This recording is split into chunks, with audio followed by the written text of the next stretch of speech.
오늘 본문 말씀은 저희들이 묵상했던 누가복음 2장 마지막의 기사와 또 오늘 본문 말씀 사이에 굉장한 차이가 있어요. 시기적인 차이인데 18년 정도의 시간적 간격이 있습니다.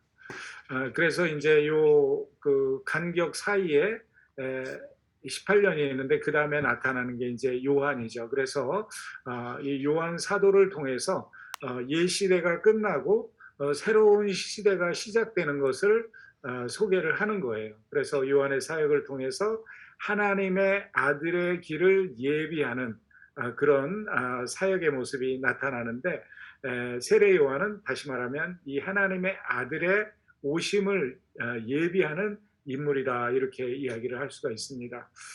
오늘 본문 말씀은 이제 누가복음 3장 1절에서 20절까지 말씀을 보게 되는데 세 단락으로 대충 나누어 볼 수가 있습니다. 첫 번째는 세례 요한의 소명에 대해서 이야기를 해요. 1절에서 6절 말씀이 되겠고, 그리고 이제 두 번째 단락은 7절에서 18절 말씀이 되겠는데 세례 요한이 선포하는 그 메시지의 내용이 되겠습니다. 선포에 관한 것이죠. 그리고 이제 마지막 두 절이 되겠는데 3장 19절에서 20절 말씀에서는 이 세례 요한 개인의 그 신상에 관한 문제인데 헤롯에게 체포되어지고 감옥에 구금되는 사건에 대해서 이렇게 기록을 하고 있는 것을 볼 수가 있습니다. 말씀드린 대로 이 세례 요한의 사역을 통해서 옛 시대가 끝이 나고 새로운 시대가 시작이 되어지게 되는데, 그 내용은 한마디로 말하면 복음이 세상 속으로 들어왔다라는 거예요. 복음이 세상 속으로 뚫고 들어왔다. 세상을 위해서. 그래서 세상 속으로 복음이 들어온 사건을 지금 저희들한테 보여주고 있고, 그리고 그 들어오는 과정을 저희에게 보여주는 것, 이게 오늘 본문이다, 이렇게 볼 수가 있습니다. 오늘 이 본문을 보면 당시에 그 지방을 뭐라 그럴까, 영향력 있게 움직일 수 있었던 중요한 인물을 7명을 나열하는 것을 볼 수가 있어요. 정치 지도자가 있고요. 그 중에 최고의 정치 지도자는 물론 이 황제 가이사가 되겠습니다. 이 가이사를 포함해서 5명의 세속적 정치 지도자가 있고, 그리고 2명의 종교 지도자가 있습니다. 대제사장이 되겠습니다. 그런데 이들을 이렇게 언급을 하면서 여기에서 말씀하는 것은 이 세속사 속에 하나님의 구원사가 뚫고 들어왔다는 것을 이야기하는 거예요. 그래서 하나님의 구속사라, 영적인 하늘의 세계는 저희가 살고 있는 이 지상과 동떨어진 사건이 아니라 우리와 밀접한 연관이 되어져 있고, 우리의 세속사 속으로 구원사가 뚫고 들어오고, 그리고 그 속에서 그 구속사를 펼쳐가시는 하나님의 그런 사건을 오늘 기록해 놓고 있는 거죠. 그래서 이러한 것이 역사성을 갖고 있고, 그리고 우리의 삶의 현장에서 실제적으로 이루어진 것을 더 강조하면서 증거하기 위해서 오늘 본문을 보면 세속사에서 우리가 그 역사의 기록을 통해서 볼 수 있는 정치적인 지도자들 오늘 내세우는 것을 볼 수가 있습니다. 그런데 이 당시는 사실 정치적으로 굉장히 혼란스러운 상태죠. 이스라엘은 로마의 압제하에 있었고요. 또 종교적으로도 굉장히 암흑기에 있었던 그런 시대입니다. 그런데 그러한 정치적인 혼란의 시기, 또 영적인 암흑의 시대에 하나님의 말씀이 이 인간의 세상 속으로 뚫고 들어오는데, 이거는 뭐냐면 인간의 삶 속에 소망이 임한다는 것을 이야기한다고 볼 수가 있습니다. 그래서 이러한 어떻게 보면 정치적이고 사회적이고 또 종교적인 혼란과 위기 상황 가운데 등장하는 한 인물이 있는데 바로 그분이 세례 요한이에요. 이 세례 요한은 굉장히 중요하죠. 왜냐하면 세례 요한 자체가 중요한 것이 아니라 그 사람이 가지고 있는 사명의 내용 때문에, 그리고 그 사람이 그 사명의 내용 속에 갖고 있는 하나님이 주신 말씀 때문에 굉장히 중요한 거예요. 그래서 오늘 본문을 보면 하나님의 말씀이 세례 요한에게 임합니다. 이 사람은 아주 뱃속에 잉태될 때부터 하나님의 예정 가운데 성령의 인도하심 속에서, 성령과의 관계 속에서, 성령의 역사 속에서 하나님과의 관계 속에서 계속 이야기가 되어진 사람입니다. 그래서 이 사람은 이제 하나님의 때가 되니까 하나님께서 무대에 등장시켜서 하나님의 일을 행하게 하는 그런 모습을 볼 수가 있습니다. 오늘 이 본문을 보면 여기에 보면 이 경상남북도 크기 정도의 그 팔레스타인 지역이 네 명의 지도자에 의해서 이렇게 나누어져서 통치되고 있는 아주 복잡한 정치적인 상황, 그것도 로마 황제 디베리오 가이사의 통치 아래에 있는 그런 상황, 그리고 그 속에서 이 종교 지도자들이 아슬아슬하게 자기들의 기득권을 챙기면서 이렇게 살아가고 있는 그런 상황입니다. 그런데 이러한 상황 속으로 이제 하나님께서 말씀을 주시는데 오늘 놀라운 것이 일어나죠. 왜 그러냐면 이때 왜 어떻게 그 종교 지도자들이나 아니면 당대의 유명한 그 사람들한테 하나님의 말씀이 임하지를 않고 오늘 이 본문을 보면 세례 요한에게 하나님의 말씀이 임하는 것을 볼 수가 있습니다. 참 놀라운 일이라고 볼 수가 있는데요. 사실 그렇습니다. 사실 하나님과의 그 관계라는 것이 밀도 있게 지속적이면서 진실되게 유지되고 있는 사람에게 하나님의 말씀이 임하는 거지 포지션이나 어떤 지위 때문에 그 사람에게 하나님의 말씀이 임하는 것은 아니죠. 오늘 이 본문을 보면 분명하게 두 사람, 2절에 보면 안나스와 가야바라는 대제사장이 있음에도 불구하고 예루살렘에 있는 종교의 중심지에 있는 그들에게 하나님의 말씀이 임하는 것이 아니라 사가랴의 아들에게 빈들에 있는 사가랴의 아들 요한에게 하나님의 말씀이 임하는 것을 볼 수가 있습니다. 이 당시에 사실 이 안나스와 가야바는 종교가 정치적인 농락의 대상이 되어서 어용 종교라고 볼 수가 있습니다. 껍질 종교라고 볼 수가 있습니다. 그래서 그 종교의 중심지인 예루살렘으로 또는 그 예루살렘을 중심으로 해서 종교적 지도자라고 자처하고 영적인 주체라 세력이라고 주장했던 그들에게 임하는 것이 아니라 이 변방에 있는 하나님과의 독대를 하고 있는 세례 요한에게 말씀이 임하는 것을 볼 수 있어요. 그 장소를 광야다 또는 빈들이다 이렇게 묘사를 하고 있는데 한번 여러분 생각해 보십시오. 광야가 어떤 곳입니까? 빈들이 어떤 곳입니까?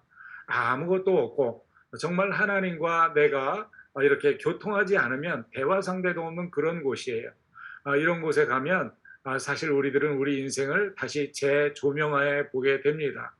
그러면서 내 인생을 뒤돌아보게 되고 하나님의 그 세밀한 음성에 귀를 기울이게 되는 거예요. 그러면서 사실 그때가 되면은 우리들은 어떤 생각을 하냐면 종말론적인 생각을 하게 됩니다. 무엇이냐면 인생의 궁극이 무엇일까 하는 것을 생각하게 되는데 다시 말하면 어떤 이 자기 갱신의 장소라는 거예요. 그곳에서 이제 이 하나님의 말씀이 세례 요한에게 임하는 것을 볼 수 있습니다. 그러면 우리들이 질문을 하게 되죠. 아니 도대체 이 사람한테 무슨 하나님의 말씀이 임한 것일까? 오늘 본문에 보면 이런 말씀이 세례 요한한테 임했다. 그런 말은 하나도 나오지 않고 있어요.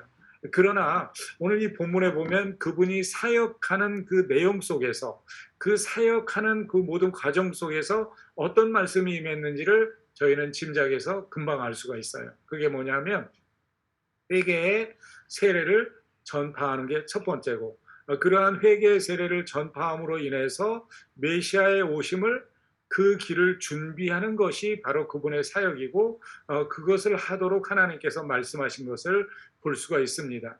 다시 말하면 회개의 세례와 예수님의 길을 준비하는 것, 즉 복음의 역사의 시작을 알리는 거예요. 그래서 그들에게 소망을 선포하는 것을 이야기합니다. 여러분 사실 믿음이라는 것은 내가 하나님의 손안에 있다는 것을 인정하는 거 아니겠어요? 하나님, 나는 하나님 손안에 있습니다.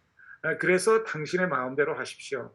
당신의 모든 것을 주권을 인정합니다라는 것이죠. 그런데 이제 저희들이 회개를 해야 되는 이유는 뭐냐면 그러한 것을 우리가 실질적으로 권리이양을 하고 있지 않기 때문에 그래서 하나님 앞에 우리가 다시 돌아서서 그분이 우리의 왕 되시고 주인 되심을 인정하는 거죠. 그래서 회개라는 것은 나의 영혼을 포기하는 거예요. 그러니까 나의 영토를 포기하는 거예요. 저희들에게는 많은 우리들이 움켜쥐고 있는 내가 점령하고 있는 영토들이 있죠. 물질도 우리의 영토예요. 내 직업도 내 고유의 권한에 속에 있는 내 영토일 수가 있어요. 내 사업이요? 내 영토예요. 내가 갖고 있는 이 건강? 내일 당장 죽을 수도 있는데 그거를 생각하지 않습니다. 그리고는 이 내 수명이나 건강까지도 내 영토라고 생각해요. 지난주 금요일 날 깜짝 놀랄 소식을 들었는데 저보다 어린 목사님이 여기 시드니에 계신 분이에요. 한 분이 코비드에 걸려서 임종하셨어요. 금요일 날 5시 30분에. 그래서 저한테 연락이 오셨는데 저는 그 이야기를 들으면서 그런 생각이 들었어요. 아, 그렇구나. 이 생명이나 건강, 저도 이제 코비드를 걸렸다 이렇게 회복이 되었는데 이게 내 영역이 아니라는 거예요. 어떤 사람은 또 이 내 가정만큼은 내 영역이다 이렇게 생각하는 분이 있잖아요. 어떤 분은 내 습관, 취미, 요거는 내 영역이야. 아무도 건드리면 안 돼. 이거 타협 못하지. 이런 분들이 있어요. 또 어떤 분은 아니라고 말하면서 자기 고집, 자기 습관, 타협 안 하는 거, 뭐 이런 것들 다 내 손 안에서 자기가 통제할 수 있다고 생각을 해요. 내 꿈도, 내 비전도 다 내 영토라는 거예요. 그런데 회개라는 것은 뭐냐면 그게 아닌 것을 인정하면서 하나님께 그것을 내려놓는 작업을 하는 거예요. 돌아서는 거예요. 그리고 그 회개한 다음에 당신께 맡기는 것을 믿음이다라고 이야기를 하는 거예요. 오늘 이 본문을 보면 이러한 것을 위해서 세례 요한이 하는 사역이 있는데 그게 3절이에요. 각처에 와서 요단 각처에 와서 죄사함을 얻게 하는 회개의 세례를 전파하는 거예요. 여기서 이 회개라고 말하는 것은요, 그냥 어떤 그 이론적인 것을 말하는 게 아니에요. 윤리적이면서 영적으로 실제적으로 돌아서는 것을 이야기를 합니다. 오늘 이 본문을 보면 이제 이렇게 하나님의 말씀이 임하고 하나님의 말씀에 사로잡혀서 회개의 세례를 전파하는 오늘 본문의 세례 요한을 저희들이 보게 됩니다. 여러분, 세례라는 것이 무엇입니까? 세례라는 것이 무엇입니까? 이방인이 유대교로 개종할 때 그들이 거친 예식이 아니겠습니까? 그런데 오늘 이 본문에서 이 회개 세례를 받으라고 말할 때 그 대상이 누구냐면 거의 다 100%가 유대인들이에요. 하나님의 백성들이에요. 여기에 비극이 있는 거예요. 하나님의 백성인데 그들이 회개를 죄 사함을 얻게 하는 회개의 세례를 받아야 된다는 거, 여기에 비극이 있는 거예요. 이 사람들이 대제사장도 오늘 본문을 보면 있어요. 다 있는 거예요. 그리고 또 이들에게 뭐가 있어요? 그들이 있으니까 종교적인 의식도 있고 희생 제사도 있고 다 있어요. 제사장도 있고 예배 형태도 있고 다 있는 거예요. 그런데 이들을 향해서 뭐라고 말을 해요? 죄사함을 얻어야 되는데 그것은 회개 세례를 통해서 가능하다라고 이야기를 하는 거예요. 무슨 얘기예요? 형식은 있어요. 종교의식도 있어요. 또 제도도 있어요. 그런데 당신들은 하나님을 떠났다라는 거예요. 하나님을 떠났다라는 거예요. 마음과 삶이 떠나 있다는 거예요. 여러분, 그렇습니다. 우리들이 하나님 앞에 예배 형식 취할 수 있어요. 목사 타이틀 갖고 살 수 있어요. 장로님들, 집사님들 타이틀 갖고 살 수 있어요. 그러나 이것이 정말 하나님께서 받으실 만한 그런 하나님이 야, 너는 정말로 내 백성이야 라고 말할 수 있는 그러한 우리의 속마음까지 다 하나님 앞에 전적으로 위탁되어지고 올려진 그런 존재로 살아가느냐 하는 것은 굉장히 다른 거죠. 그래서 저희들이 이 말씀을 들으면서 우리 자신을 다시 한번 비추어 보는 거 너무나 필요한 일이 아닌가 이렇게 생각이 됩니다. 오늘 이 본문을 보면 이사야 선지자의 말씀을 누가가 인용하는 것을 볼 수 있어요. 오늘 본문을 보면 광야에서 외치는 자의 소리가 있다라고 말을 하는데 오늘 이 본문은 이 광야에서 외치는 자라는 말은 그저 장소적인 의미만을 말하는 것은 아니에요. 하나님이 사라지고 하나님이 없어진 우리의 빈 광야, 이 빈들에서 외치는 하나님의 음성을 이야기하는 거예요. 그러면서 너희는 주의 길을 예비하라, 그의 첩경을 평탄케 하라 이렇게 이야기합니다. 이 말씀은 800년 전에 이사야에 의해서 앞으로 오실 메시아를 예언하는 그런 내용이에요. 그런데 이 말씀이 오늘 본문에서 이 세례 요한을 통해서 그대로 구현되고 있는 것을 저희에게 보여주는 거예요. 그리고 이제는 이 말씀이 예언대로 성취됨으로 인해서 메시아도 우리에게 올 것을 이야기하는 거예요. 그런데 그 내용이 두 가지예요. 너희는 주의 길을 평탄케 하라. 그의 첩경을 평탄케 하라는 거예요. 왜냐하면 주님이 내게 임하실 수 있도록 길을 열어드리라는 거예요. 여러분 그렇습니다. 세례와 회개를 통해서 메시아와 하나님의 나라가 우리에게 임하도록 하는 거예요. 그렇게 되면 어떤 일이 일어나냐 하면 그렇게 될 때 우리 속에서 6절에 나타나는 하나님의 구원을 볼 수가 있는 거예요. 구원이 우리의 것이 되는 거예요. 죄의 골짜기, 낭망의 골짜기, 절망의 골짜기, 교만의 봉우리, 이런 모든 못된 것들, 우리들에게 이것이 사라져야 되는 것을 이야기합니다. 그래서 우리 주 예수 그리스도의 평화의 왕이 우리의 마음을 점령하실 수 있도록 길을 내놓으라고 이야기를 합니다. 구원을 준비시키는 거죠. 이렇게 하나님의 말씀에 사로잡힌 요한이 설교합니다. 회개와 세례. 여러분 여기에서 저희들은 정말 마음에 깊이 담아야 되는 게 있습니다. 그게 뭐냐면 요즘 제가 이제 계속 그 아픈 성도들을 같이 기도하고 그들과 이렇게 접촉하고 또 의사들과 이야기를 하고 그러면서 다시 한번 깨닫는 게 있어요. 그게 뭐냐면 이 수술이라는 것은 근본적으로 되어지지 않으면 계속해서 반복되어서 질병이 생기고 그리고 생명을 위협하게 된다는 거예요. 그리고 껍질만 그냥 이렇게 그럴듯하게 만들어 놓고 봉합을 하면 오히려 그것이 더 병을 악화시킨다는 거예요. 그래서 이번에도 우리 수술하신 분이 이렇게 이야기를 하면서 의사들과 이야기하는 게 뭐냐면 좀 고통스럽더라도 이번에 아주 깊은 곳까지 파고 들어가서 모든 것을 파내야 된다. 그래야지 완전하게 치유를 받고 그리고 건강을 회복할 수 있다라는 거예요. 그런데 그 과정이 너무 힘들다는 거예요. 도려내는 것도 힘들지만 또 이것을 다시 회복하는 것도 힘들다는 거예요. 재활도 힘들다는 거예요. 그런데 그것을 해야만 살고 안 그러면 죽는다는 거예요. 영적으로도 마찬가지예요. 저희들이 정말 진정으로 회개한다는 것은 쉽지 않은 일이에요. 굉장히 근본적인 것을 치유하는 거예요. 치료하는 거예요. 내적인 어떤 치료를 다 하고 더럽고 추악한 것들을 긁어내는 것을 이야기하는 거예요. 그렇게 될 때에 저희들은 하나님의 구원을 보게 된다는 거예요. 하나님의 마지막 저희들을 향한 약속은 뭐냐면 6절이에요. 모든 육체가 하나님의 구원하심을 보게 된다는 거예요. 이게 하나님의 뜻이에요. 모든 육체가 하나님의 구원을 보는 것. 회개하는 인생에게 살 게 있다는 것을 이야기하는 거예요. 회개하고 돌아서는 자에게, 회개로 길을 예비하는 자에게 구원의 주님이 임하신다는 거예요. 이게 예수 초림의 핵심적인 사건이죠. 구원하는 것. 죄인을 회개시켜서 새 삶을 주는 것. 이게 핵심적인 사건이에요. 여러분, 생명의 주인 되시는 예수 그리스도, 그분이 예비하신 구원을 우리가 누리기 위해서는 우리가 먼저 해야 되는 선행적인 조건이 있어요. 그거는 돌아서는 거예요. 회개하는 거예요. 내가 내 인생의 주인이 아니라는 걸 정말 인정하고, 그렇다고 해서 내가 있는 거를 다 그분께 드리는 게 아니에요. 삶의 전 영역에서 그분이 왕 되심을 선포하고 주인됨을 인정하면서 내가 가지고 있는 모든 영역들을 그분에게 내어드리는 거예요. 의탁하는 거예요.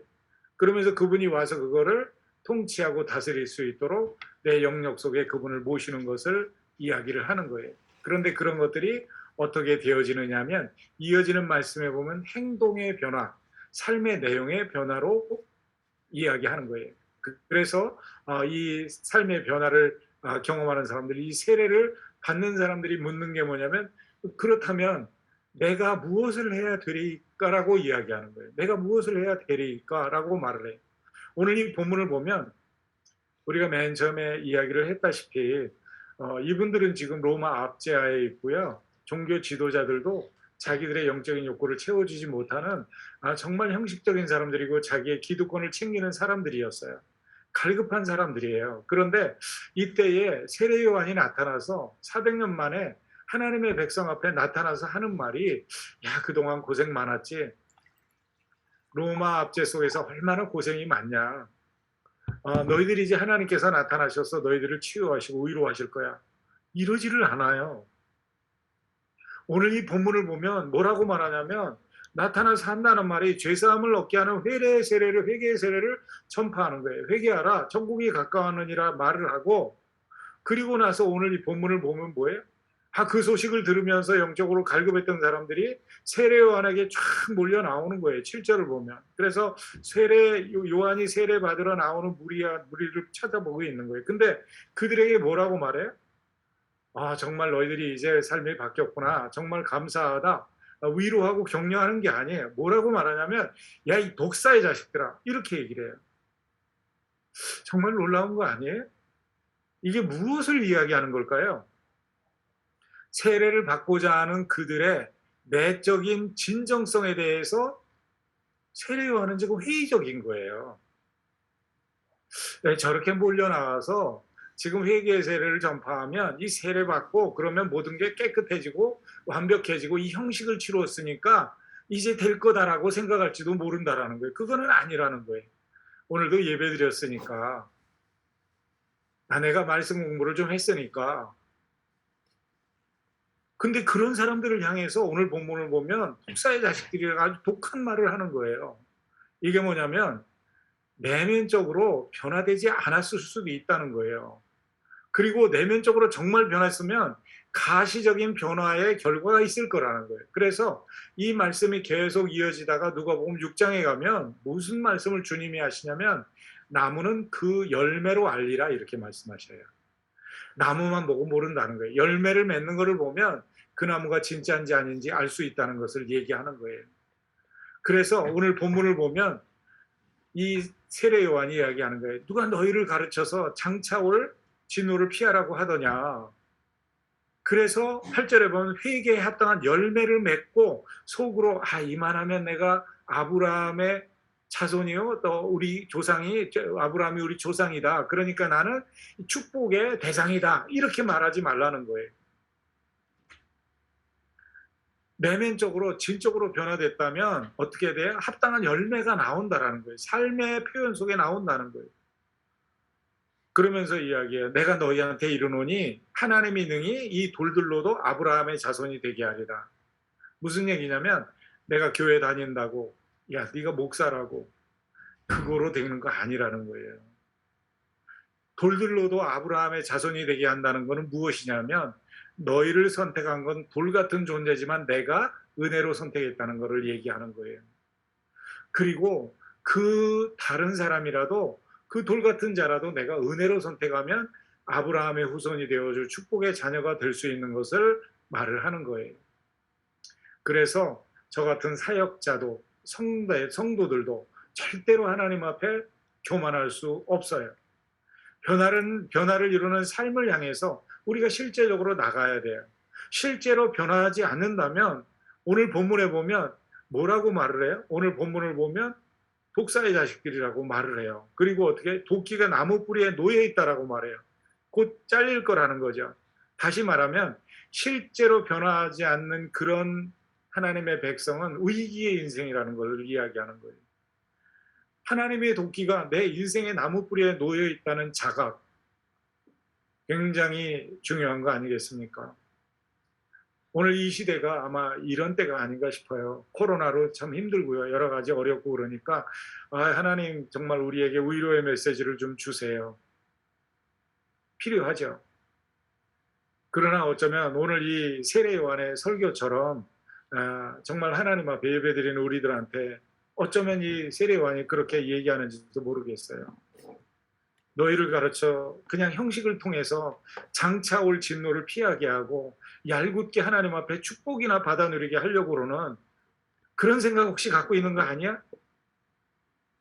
하면서 내적인 진정성이 없고 가시적인 변화된 삶도 없고 실천도 없으면서 그런 거 아니야? 라고 말씀하시는지도 모르죠. 그러면서 이 코비드라는 것이 우리한테 주는 메시지는 받을 생각 안 하고 코비드가 주는 어려움과 내 삶의 고난만 가지고 하나님 위로 주세요. 격려 주세요. 이런 거 아닌가 하는 생각을 정말 해보게 합니다. 저는 이 말씀을 묵상하면서 이 설교라는 것, 하나님의 말씀을 전한다는 것의 목적이 무언가를 좀 생각해 보았어요. 여러분, 설교의 목적이 뭘까요? 제가 지금 하나님의 말씀을 이렇게 설명해 드리거든요. 맞습니다. 하나님의 말씀을 잘 알아듣도록 설교하는 거예요. 예를 들면 사도행전 7장에 나오는 스데반 집사님이 구약에서부터 쭉 예수 그리스도까지 돌 맞아 죽기까지 설교를 쭉 하거든요. 근데 그게 성경을 쭉 해석하는 거예요. 그러면서 이게 바로 당신들 유대인들한테 주었던 말씀 아닙니까? 이렇게 얘기를 하시거든요. 그렇게 설명해 주는 거예요. 그리고 또 두 번째는 뭐죠? 예, 우리들이 정말 잘못된 상황 속에 있을 때 사람들의 심령을 흔드는 거예요. 깨우는 거예요. 그래서 사도행전 2장을 보면 베드로가 너희들이 바로 예수를 십자가 못 박은 주인공이라고 이야기할 때 그 말을 듣고 사람들이 어떻게 돼요? 마음에 찔려서 설교하던 베드로와 요한과 야고보를 향해서 얘기합니다. 형제들아, 우리가 어찌할꼬 마음에 찔렸다는 것을 영어 성경에 보면 cut to the heart라고 말을 해요. 심장이 그냥 칼로 도려내는 것이 같이 아팠다는 거예요. 들으면서 듣기도 싫었고 너무 힘들었다는 거예요. 그런데 그때에 그들이 얘기합니다. 우리가 어찌할꼬 오늘 본문에 나오는 이 사람들처럼 우리가 무엇을 해야 하리까 이렇게 묻는 거예요. 그때에 베드로가 이야기합니다. 너희가 각각 회개하여 예수 그리스도를 믿고 세례를 받아라. 그러면 성령을 선물로 받으리라. 오늘 본문에서 세례 요한이 하는 설교하고 똑같은 거예요. 똑같은 이야기를 하는 거예요. 여러분, 그래서 설교를 잘하는 설교자는 중요합니다. 그러나 설교를 듣는 청중이 더 중요해. 그 말씀을 내 말씀으로 듣느냐. 오늘 이 본문에 보면 이렇게 설교를 하니까 10절에 보니까 무리 군중이 이야기를 하는 거예요. 그러면 우리가 무엇을 하리이까? 또 오늘 12절을 보니까 세리들도 이야기하는 거예요. 선생이여, 우리가 무엇을 하리이까? 14절에도 군사들이 얘기를 하는 거예요. 병사들이. 우리는 무엇을 하리이까? 사도행전 2장에 나오는 베드로의 설교를 들었던 사람들하고 똑같은 반응을 하는 거예요. 여러분, 설교의 목적은 단순히 정해진 성경 본문을 이해시키는 데 있지 않아요. 설교의 목적은 듣는 사람들의 삶에 말씀을 적용하도록 하는 거예요. 그리고 설교는 하나님의 말씀을 그대로 전해서 그 사람들로 하여금 1대1로 그 말씀에 반응하게 만드는 거예요. 그리고 잘못된 것들을 돌아서서 그것을 다시 하나님의 말씀에 맞도록 영적인 조율을 하는데 말씀에 전하는 목적이 있는 거예요. 그래서 그 하나님의 말씀을 주시고 나를 살리기 위해서 그 말씀을 주시는 그 하나님을 더 사랑하고, 이전에는 그저 들어서 내가 알고 있으면 믿음이라고 생각하고 잘 믿는다고 생각했던 것들이 무너지고, 이제는 이게 행동으로 하나님 앞에 순종할 때 이 말씀이 진짜 살아있는 말씀이구나 라고 고백하면서 그렇게 하도록 하는 거. 이거는 누가 합니까? 듣는 사람이 하는 거예요. 불경건한 사람이 경건한 사람이 되는 거 누가 하는 겁니까? 설교자가 만들어줄 수 있습니까? 아니에요. 오늘 본문을 보면 동일한 메시지를 세례 요한이 외쳤어요. 그때 듣는 사람이 불경건에서 경건으로 이교도적인 세상 삶의 형태에서 회개하고 이제는 하나님이 받으실 만한 삶으로 스스로 바꾸고자 하여 하나님의 말씀을 전하는 자에게 묻는 거예요. 그러면 우리가 무엇을 하리이까? 형제들아, 우리가 어찌할꼬? 저는 저부터 해서 저와 여러분이 하나님의 말씀을 대할 때에 이런 위대한 반응들이 일어나시기를 예수님의 이름으로 축복합니다. 여러분, 이 세례 요한의 설교는요, 격려의 설교가 아니에요. 의뢰의 설교가 아니에요. 정말 힘든 설교예요. 하기도 힘든 설교고요. 듣기도 힘든 설교예요. 그런데 그대로 외칩니다. 그리고 오늘 본문을 보면 19절과 20절을 보면 이런 대중들을 향해서 뿐만이 아니에요. 그 당시에 분봉왕이고 가장 막강한 권력을 쥐고 있던 헤롯에게 얘기를 하는 거예요. 너 네 동생 빌립의 아내 헤로디아하고 결혼한 일, 그리고 당신이 행하는 모든 악 회개하라. 잘못된 거라고 지적을 해요. 그런데 어떻게 돼요? 개인적으로는 이제 포로가 되어서 요한이 옥에 갇힙니다. 이런 일을 경험하면서도 바른 말을 선포하는 거예요. 하나님이 원하시는 거기 때문에. 왜냐하면 그런 말씀을 듣고 바르게 반응해서 돌아서서 회개하고 세례를 받고 오시는 예수 그리스도를 맞이하면 구원이 있기 때문이에요. 6절에 나오는 말씀에. 그래서 구원은 그냥 주어지는 게 아니고 회개를 거쳐서 구원으로 가는 것을 볼 수 있어요. 돌아서는 거예요. 그게 어떻게? 낮은 곳을 높이 하고 높은 곳을 낮게 해서 평탄케 하는 것을 말씀하시는 거예요. 여러분, 변화된 삶이 뒤따라오지 않는다면 설교를 듣고 성경을 이해하고 깨달았다는 게 무엇입니까? 자칫 잘못하면은요, 우리를 더 위선자로 거짓된 사람으로 만들기가 쉬워요. 왜? 아는데 행하지 않으니까. 저처럼 60 넘으면 절대로 안 변해요. 한국 분들 40 넘으면 안 변하는 것들. 뭐 모든 사람이 그렇겠죠. 이거를 깨뜨릴 수 있으면 좋겠다 이런 생각이 듭니다. 깨뜨릴 수 있으면 좋겠다. 변화돼야 되겠다. 형식적인 세례만으로 하나님의 나라의 도래 앞에 하나님의 도래를 맞이한다는 거 있을 수 없다는 거예요. 말씀을 듣고 삶이 변한다는 것, 이것은 세상으로부터 분리되는 것을 말하는 게 아니에요. 또 거룩한 일이나 종교적인 활동에만 전념하는 게 아니에요. 오늘 본문을 보면 뭐라고 말하죠? 무리가 물으니까 그러면 우리 뭐 할까요? 그랬더니 옷 두 벌 있는 사람 나누어 주고 먹을 것 있는 사람 그렇게 해라. 세리들한테 뭐라고 말하죠? 우리 어떻게 할까요? 그랬더니 야, 너희들은 정한세 외에는 더 징수하지 말아라. 군사들한테 뭐라고 말하죠? 어떻게 할까요? 너희들 너무 이 사람들한테 강포하게 굴지 말고 또 너희한테 주어지는 그 임금을 족한 줄로 알아라. 이렇게 얘기를 합니다. 다시 말하면 거룩한 어떤 종교 활동에 전념하는 것도 아니고 또 세상으로 격리되는 것이 아니라 여기서 얘기하는 것은 내가 속한 사회 속에서 네가 맺고 있는 사람들과의 관계 속에서 그리고 자기가 맡은 세상의 일 가운데에서 하나님의 뜻에 합당하게 열매를 맺는 것을 이야기하는 거예요. 변화의 시작이 어디입니까? 내 삶의 현장이에요. 변화의 실천장이 어디입니까? 내 삶의 현장이에요. 여러분, 그런데 우리들이 이런 것들을 경험하면서 때때로 실수할 때가 있죠. 이제 다음부터 잘해야지. 다시 말하면 내일부터 잘하겠다는 거예요. 하나님의 백성은요, 꼭 알아야 돼요. 오늘을 충실하게 살고 내일을 기대하지 말아요. 내일이 오면 그날은 또 다른 오늘이에요. 그래서 오늘 하는 거예요. 오늘로 이어지다가 365일이 오늘로 사는 게 현재에 사는 그리스도인이고 그게 미래를 가장 확실하게 준비하는 방법이에요. 근데 사단이 속삭입니다. 더도 말고 내일로. 다음에. 그래서 내일이 되면 어떻게 해요? 또다시 내일로. 그러면서 사단이 주는 날짜는 매일매일 내일이에요. 그러나 하나님이 우리에게 요구하시는 것은 매일매일이 오늘인 365일이에요. 그래서 말씀을 듣는 그 순간 그날부터 적용을 하는 거 이게 굉장히 중요합니다.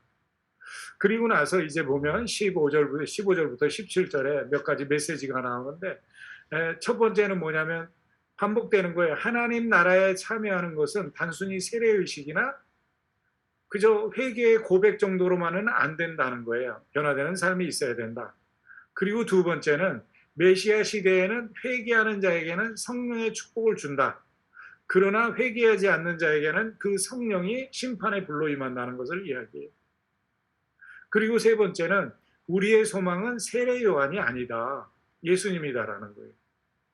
왜냐하면 많은 유대인들이 세례 요한이 이렇게 아주 강력한 메시지를 선포하면서 많은 사람에게 영적인 영향력을 미치니까 야, 이분이 메시아가 아닐까 이렇게 생각을 하고 기대감을 갖게 됐어요.